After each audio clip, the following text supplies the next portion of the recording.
Welcome to the podcast. My name is Chris Hall, your host. This is the Peak Provider NDIS podcast. Today, I've got a returning guest, Anthony Rice from People Partners BPO. People Partners is a offshoring business that's based in Australia, but also in the Philippines. And Anthony is one of the co-founders and directors. They have wonderful services for a variety of industries that can be done at a fraction of the price. So I guess the reason I'm setting all of this up is that Anthony has indeed been on the podcast before. We've talked about some very compelling business cases, such as saving up to 70% on wage costs. And today, we're going to deep dive into a more niche concept of getting 5 roles for the price of 1. So that's a very long little rant of an intro. Anthony, welcome back to the podcast. It's really good to see you. Yeah, thank you, Chris. I'm super excited, and you're exactly right. Today's mission of workforce engineering is my favorite thing to do. So if you want a bit of an introduction, feel free to go back to the first podcast, because today, at Chris's request, we're going to get down and dirty, so to speak, into some real actionable psychology of how to approach what we do to add massive value to your NDIS business. That's going to be great. Correct. Because I mean, one of the things is, so we can say, okay, you get 5 roles for the price of 1. And that is true. And one of the things that can be necessary is to have standard operating procedures in order to do so, because when you've got an offshore team, or your SOPs, as they're sometimes called, when you've got an offshore team, you've got to be able to give clear instructions. So as well as going into sort of the number crunching, one of the things through our conversation today I'd love to do is unpack the kind of iterative steps that you can take towards that, because as business owners, you often need to free up your time in order to actually document those standard operating procedures. Absolutely. Yeah. Sounds great. So I'm happy to comment on some of that. I'll let you take the lead. I know you've got a bit of a slide there from us. Yeah, absolutely. So for those watching on YouTube, we'll put this up on the screen, and for those listening in, we'll talk you through it. So I guess this is a useful case study, right? So if we look at an annual salary of a marketing manager in Australia, you are typically paying north of $100,000. It could be anywhere from 105 to 145. And the example that we've got on the screen here is saying, rather than spending 145 on a marketing manager onshore, one could have the combination of a variety of roles. It could be something like accounts receivable and payables, a marketing manager overseas, content strategist and social media, a sales manager in addition, and perhaps some form of technical support, whether it be web development, answering the phone, various other things. And the point is that those 5 roles, which are pervasive across your whole business and various functions, they actually add up to $133,000. So hence the idea of the conversation here today, like 5 roles truly for the price of 1. So Anthony, can you tell us a little bit about, what would it take to get to ramping up a team of 5 people? Because we've hinted at SOPs and all that stuff, but in your experience, you do this every day. What's necessary if you can actually build, a team of 5 people offshore? Okay, great. So there's a few thought processes here. So first of all, we're looking at a slide that ironically our marketing manager loves to do to point out some of her divisions. But what we want to do is we want to put you in the driver's seat and maybe change some of these roles to things like rostering, care plans, management plans. If you're a sales business, maybe property monitoring. And of course, my favorite, which I'd love to get into in our short time today, is, and I don't think we've spoken about this, Chris, but workforce engineering your care workers and segmenting their role. So I'd like to get into that a little bit today. But the mission here, and what's so great about sharing this, Chris, is that sometimes, our clients will start off and they know that they are looking for 5, 10, 20, 30 team members. But so often NDIS businesses are just getting started and they come to us looking to hire their first 1 or 2. So what I love about this idea is setting it up from the beginning, going, hey, you might be small now, but the idea is not to think of outsourcing and offshoring being, I need to get that 1 PA or that 1 rostering person. You want to take a larger look at what your org chart looks like now, or what your org chart should look like in the next 3 months, 6 months, 1 year, and start to pinpoint what we're going to fill in. Because there's no point building an offshore team with 1 team member when you are scaling a larger company to help change the lives of so many of your end stakeholders. So Chris, therefore, the things that you want to do, and something that you really, before the show, pointed out, is the concept of people having standard operating procedures. So we know in hiring any staff, the best way you can get duplication and leverage of your time is by teaching them a system. Okay.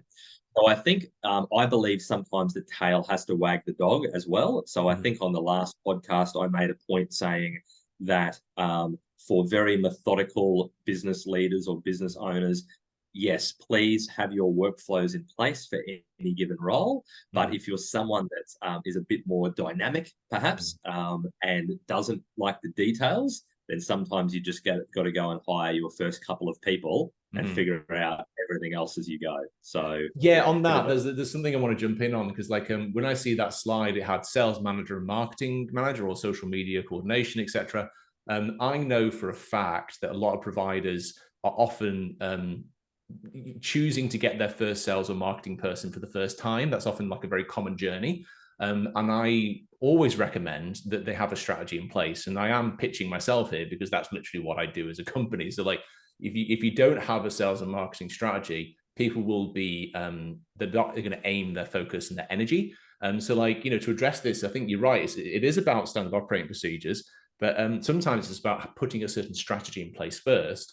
So that could be a clear example of like, do a strat and then get your marketing coordinator, and then get your sales representative, etc. Yeah. And then like also on the, some personality types, because I'm a coach that teaches about strengths and psychometrics and what we're naturally good at as well. And I know for a fact that some people hate planning. They hate the being methodical in terms of like setting a process flow and all that stuff. And even just the thought of that will probably make them want to set on their hair on fire and run out the door. Or not do anything. Well, exactly. And so that's okay. So if you know that you're that type of person, but you want to get there, then my gut tells me that maybe there's also a place on the virtual assistant EA side of things, because I've worked in businesses where, there's the EA to the director, etc., and the business will completely fall apart without that person. So like, do you know what I mean? Could you maybe like, that's how the basically the EA could be the horse that pulls the cart of standard operating procedures. Right. Great point. So this is exactly right. So we've started this conversation looking at the areas that your NDIS businesses of your clients will need to get to. Okay, they are going to need that sales, that marketing, how to get their clientele, how to get those patients, how to get those guests. So we know this needs to happen. But a great place to start will be some of those executive ones to leverage you. So 100% in clear prescription terms, a great place to start is a PA or an EA, depending if you want them to manage your life, your business, or both.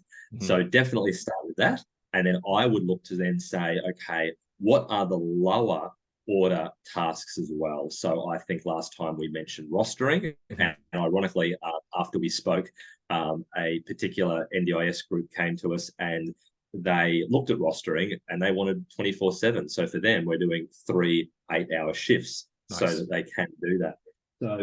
So we've got the rostering is a great place, and the one I'd really like to point out, as well as other administrative roles, is the concept of segmenting. Because for some of you listening to this, you're going to say, okay, I love, if you've got some size, right? I love my onshore team. Good. What we do is not just replacing and finding roles that you need that you don't already have, okay? Because there's 2 things like we talked about last time. You're either going to look to outsource and offshore with us because you want to reduce your labor by 70%, or you can't find the talent you need, so we need to go globally. Where, of course, we've been doing this in the Philippines for 15 years, but also, Chris, I don't know if I even told you, we're opening our office in South Africa as well in a couple of weeks. So it's very, very exciting for some of the sales stuff that you're talking about. And we'll cover that another time. Sure. But the concept of your care workers, so you go back and you go, okay, well, I know I need a PA. I know I need, like what we're going to talk about today, some marketing and some things that are going to come a little bit later, some sales, some marketing, some leadership. But we go, I've got some amazing onshore staff. Now, who are they? They're often your care workers. But here's the thing that I hear all the time from NDIS businesses is the concept of our timesheets aren't up to date, or the care workers are doing too much admin.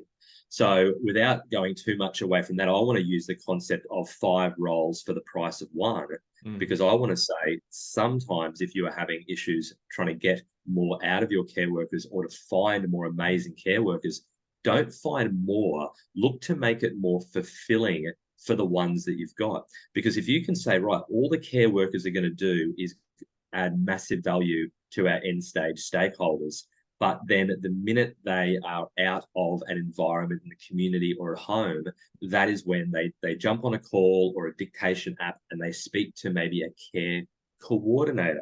So here's a role, a care coordinator. Maybe it's 1 per support worker, maybe it's 1 per 3, whatever you're looking for. But that person will do all the admin. So write down all the notes that happen in that experience, log when they got there, when they finished, they could do travel time and all the timesheets, and really segment it so that your care workers are only adding value to that end stakeholder. There's no admin, there's nothing else like that. So, and that can be done for a whole heap of roles. And that actually came out of the concept of the sales stuff that you were talking about before.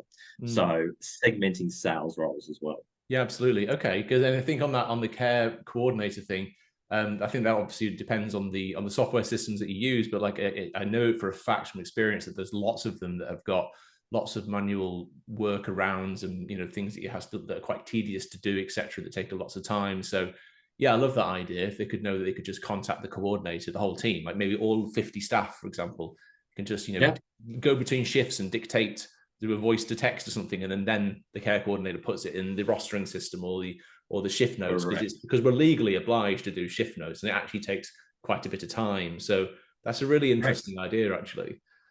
Exactly. So finish an interaction, and have a all of we've got something we use called dictation, but if we recommend this concept of segmentation to our clients, they'll do whatever they want. But something as simple as that. So finishing that, hey Janice, I've just met with Betty.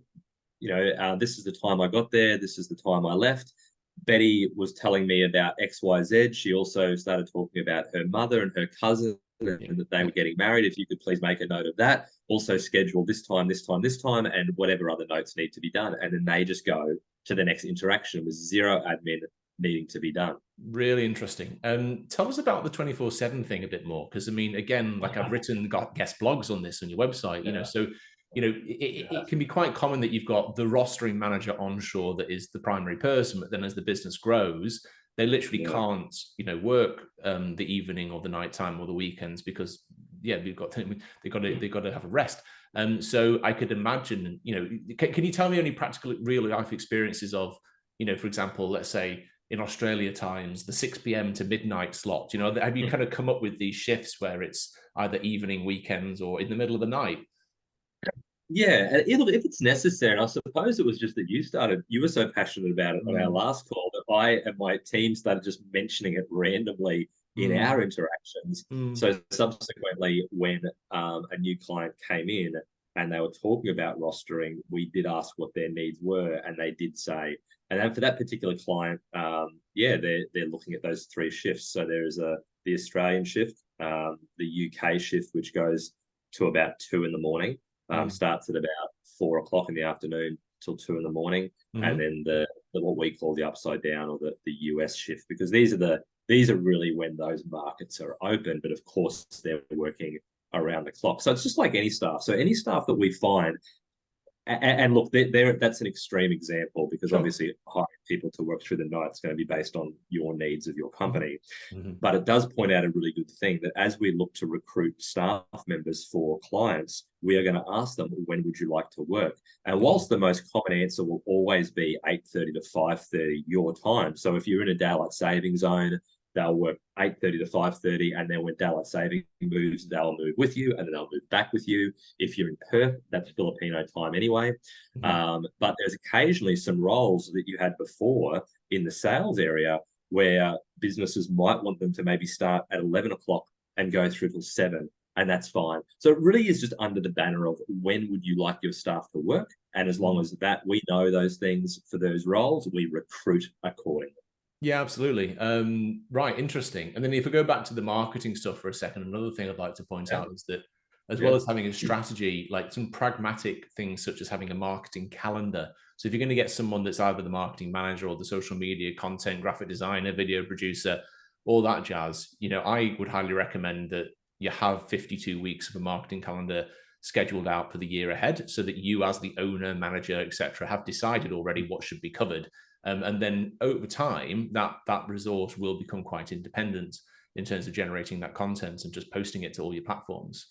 Correct. And it's also the delegation piece, isn't it? Because there's going to be some things where, having worked in the industry for many years, like I know that people just get so swamped for time. So the idea of even like posting it to TikTok and Instagram and Facebook and YouTube Shorts and LinkedIn and blah, blah, blah, all of that can just come across as very overwhelming.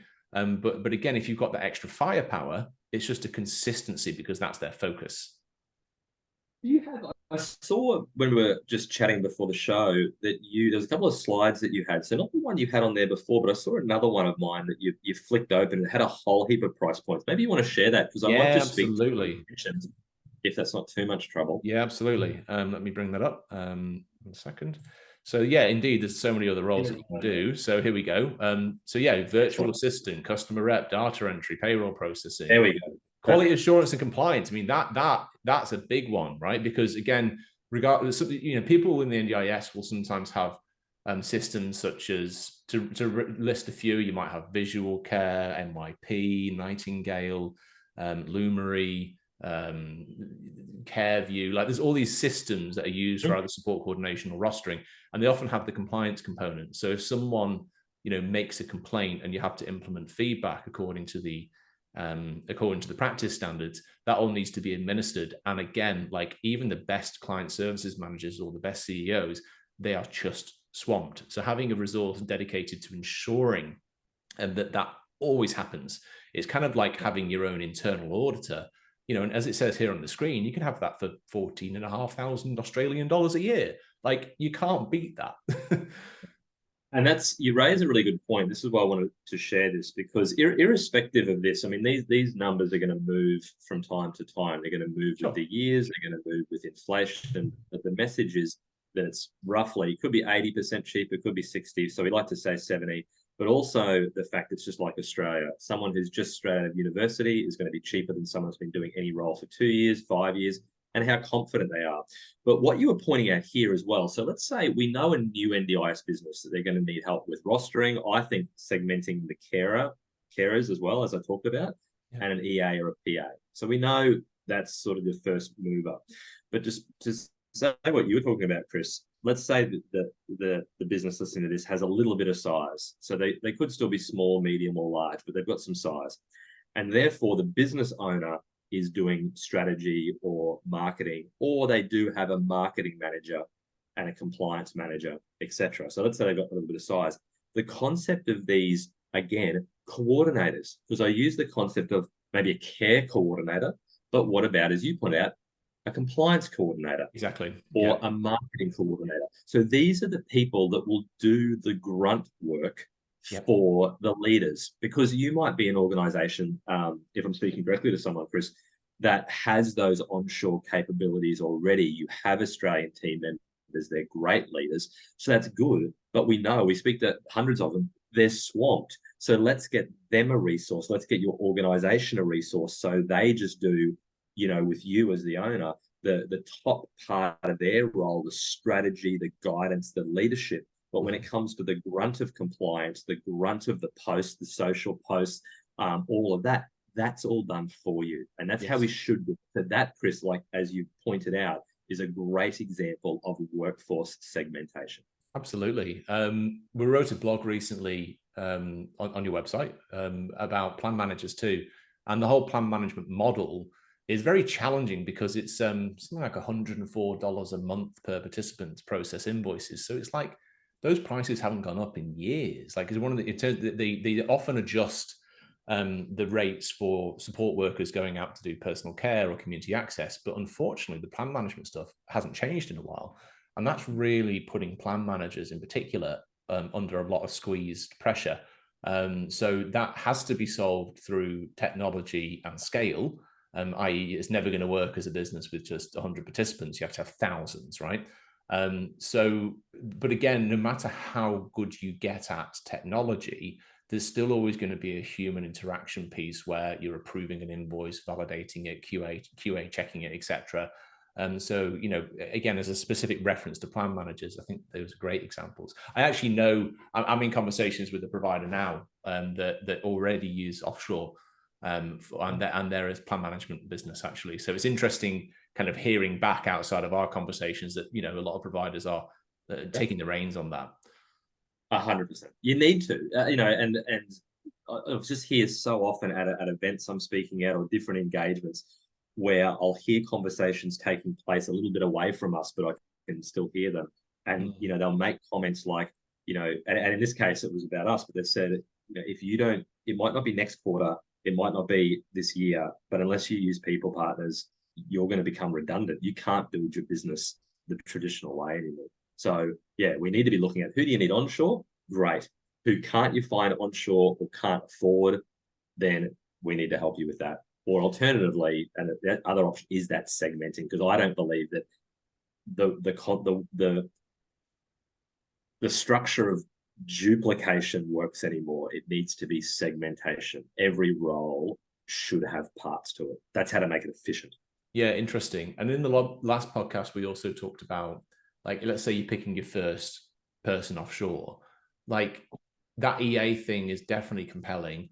But sometimes you can get, if you recruit in the right way, you can get someone that's quite a special skill set in the sense that they can be helping you as a EA. They can be putting together your SOPs, your standard operating procedures, and maybe they've also got talent in marketing management and graphic design. Like you can get, like there can be, if you think about like the verticals of your business are the org chart, right? And all these traditional roles that are traditionally one human being. Sometimes you can split that, 5 things into one human being, right? Which again can be a very resourceful way to start the journey. Yep. And that's exactly right. There are certain situations, and we won't go too much on this. We'd love to educate anyone that has this idea. But depending on your size and your volume, there are situations where you go, okay, I need these 3 roles, but maybe I'm about 3 months, 6 months, a year away from those 3 people in 3 roles. So we may need to look at a generalist who can have some PA ability, has the ability to help you build your business out, and of course has that ability to do a little bit of social media marketing or something like that. So we can look for that. And then as you grow and the business grows, then that person only does 2 of those tasks, and you find the next one, and then you have 1 for each of them. So yeah, exactly. Okay. So to make this super pragmatic, so that, I want to speak in the language of NDIS providers so that they connect with this for a second, right? If we summarize a conversation so far, here's what I would say are the prerequisites and the first steps in order to make various roles happen, right? So I'm gonna roll this off in my head. For sales and marketing, you need to get me in to do a wonderful strategy. 100%. Right? 100%. But it's actually true. Like it's going to be completely ineffective, right? Well, let me give a perfect example. So just I want to without any benefit, I'm getting anything from you, which we don't. But that's a really good point, because here's the thing. Let's say you don't have a sales manager or one in lead, and absolutely you, Chris, you're the guru for this. You will create that strategy, give them that guidance, give them that teaching, and then again, the concept of a marketing coordinator or a sales coordinator could sit in the organization to implement your teachings after you've come up with it. Correct. Exactly right. So have the marketing calendar in order to do sales and marketing. Tick. And for rostering, maybe you've already got someone on shore, but maybe you're a SIL provider and you want to have evening and weekend cover. Fantastic. Get your rostering person to teach the new rostering resource that covers the rest of it. You don't even have to have everything defined. Like maybe the process of teaching could be the coaching mechanism for you to go, gosh, we really should write this down. That's a good point. Because often when you teach, you crystallize your thoughts. And so again, it doesn't have to be a mental block. It could be empower basically that new teammate to join the rostering journey. And then when it comes to compliance, that again really should be about your systems and your processes, and it's just a case of that ensure that should be defined. So really, I feel like it shouldn't take too much for even the director and the owner to teach and define that kind of stuff. With all the stuff we talked about, the EA and how they can help pull the load and define the SOPs. And then for the rest of it, it's just about I'm trying to think here. I think like this is making it practical, and then the care coordinator thing. I think it's all about that. That to me fundamentally links not just to process, but your IT approach to things, right? So yeah, like I mean, these are all. The more I talk about it with you, the less intimidating it feels. That's the distinction I'm trying to get across. Well, you mentioned Sills before. That's a whole different beast because when you think about it, that's a property company, and in Sure, some cases sure. it's renting those properties. In some cases, it's building them. And when you think about it, that's a property development company. That's a Right. rental company.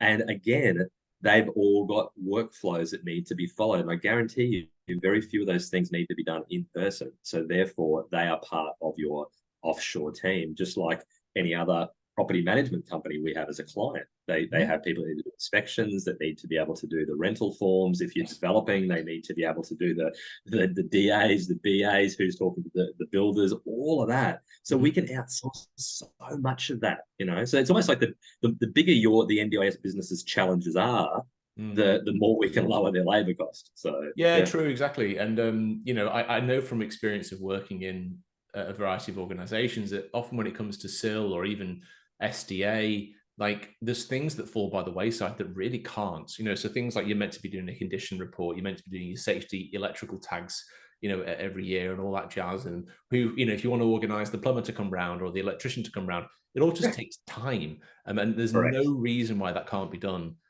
through emails and phone calls. Correct.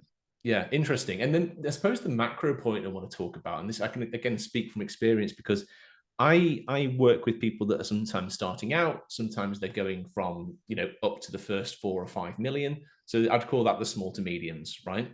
And people are doing a great job. Unfortunately, what I see as a pattern is that a lot of businesses are only just breaking even or they're very close. Like they might be making a few percent profit or just scraping through. So I get it, I understand, but it becomes a more serious matter in order to get yourself profitable. Because when I'm coaching people, I often explain like if you make $1 million in revenue and and you've got say 5% profitability, if all this stuff hit the fan and you had no money coming in, you'd literally only survive on average for about 3 weeks at 5% profitability. So it's really incumbent as you scale to take it seriously and get profit in the coffers. 100%. And it's so, because here's the thing, more so than any other business that we work with, NDIS businesses normally come from a place of caring, from a place of personal experience where a person wants to do it better. So they go and create the business. And it is our only niche market where a business owner actually ever asks us, well, are these salaries okay? Like they genuinely have a heart. And we have to remind them, no, cost of living is very different. Trust me, most of your team members will be making comparatively more than you and have a better lifestyle than you. I think I told you last time, my staff still don't understand that I make my little girls lunches, take them to school, iron their clothes. They just assume I've got drivers and nannies because some of them do. But that's the point. So NDIS business owners, we need, and this is why what you do is so crucial, we need to make sure that they are profitable because they genuinely are the good Samaritans of our community. They really are. That's actually true. So we need to make sure, because they're coming from a great place. No business owner I've ever met in that vertical is mercenary. It's all about adding massive value. So we want to make sure that they're super profitable because the more profitable they are, the more good they can do. And that's obviously you will help them, show them how to make a lot of money. We'll show them how to save a lot of money and leverage their time. And, it's all needed.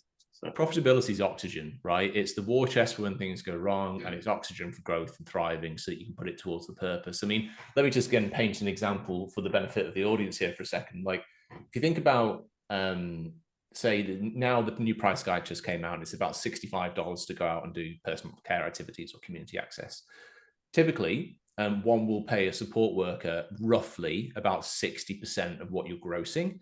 So if you think about the $1 million example, you can make $1 million, but you got to spend 600 grand on your support workers, right? After that, I always recommend that you spend a maximum of 10% only, as much as you can, on your general administration, office costs, and even ideally the salary of even the CEO. So then it becomes really tight because you go, gosh, $1 million isn't enough to be able to cover that. So you need to scale. But then the final point I mentioned, and I go into depth of this within my masterclasses, is that you need about a recommended 15% for customer acquisition. So customer acquisition should be the cost of a salesperson, a marketing person, graphic design, consultancy, agency, and advertising costs, all the sales and marketing, right? So when you've got 60%, 10%, 15%, that adds up to 85. And therefore, that's what leaves you with a theoretical net profit of 15%. And I go into depth and teach people about this, but I'm just bringing it up to say, if you're not making more than 10% profit, you're actually in danger. Exactly. Yep. 100%. And that's what so many people don't realize. If they're coming into this and they haven't been in business before, they'll go, "Oh, we're making $1 million." But yeah, if you're spending, 900 or you're spending $1.5 million, it doesn't work. So yep. Yeah. No, 100%. It's great teachings. Great teachings. Yeah. So I mean, look, we've established a partnership now, and I want for the people that are listening to know that there are certain things that people can have conversations with either myself about or with you, Anthony, and your team. Like what I'll do in the show notes is I'll put a special link to show what that partner offer is, so that people can make an inquiry, because there is a benefit of inquiring to people partners via Peak Provider. So whether you see the blogs that I put out on the website, or indeed the partner section of our website, I'll put it on the screen here for the benefit of the viewers here. So give me a second. I think it's worth mentioning because there's no obligation to these things, and this is all about education here. But let me just put this up on the screen. That's a good point, because most of what we do, we can't sell what we do. The only way that this works, and our business model has worked for the better part of a decade and a half, is by building long-term relationships, because that's what we're going to do. We're going to be recruiting staff. We're going to be hiring staff that work for you only, and adding massive value with what we do with them on a daily, weekly, monthly basis. So that takes a relationship and it takes education. So yep, that's what we do. It really does. So there's two things I'd like to point out to people. I think listening to our original episode is really crucial, so you can get additional insight. And then the special offer that people can get through Peak Provider is that you can receive 50% off recruitment fees exclusively through this relationship. So understandably, when People Providers go ahead and source people for you, there are recruitment fees that are that, one-off initial cost. And so this is the point here that you can save through our partnership here. So in order to access the offer, all you have to do is submit a contact request through peakprovider.com.au/partners. And then, someone from the People Partners team will be, establishing that relationship and having a conversation with you. I'm also, just to put it out there, I'm happy for people to give me a quick 5-10 minute phone call and pick my brains too, because I am a broad coach in the industry, and I give a very honest opinion about what I think people's situations are. Definitely. Yep. What are the ideas? And it's probably going to fall into a lot of what we do first, which is strategy, because every business is different. So yeah, that's a great idea, Chris. Exactly.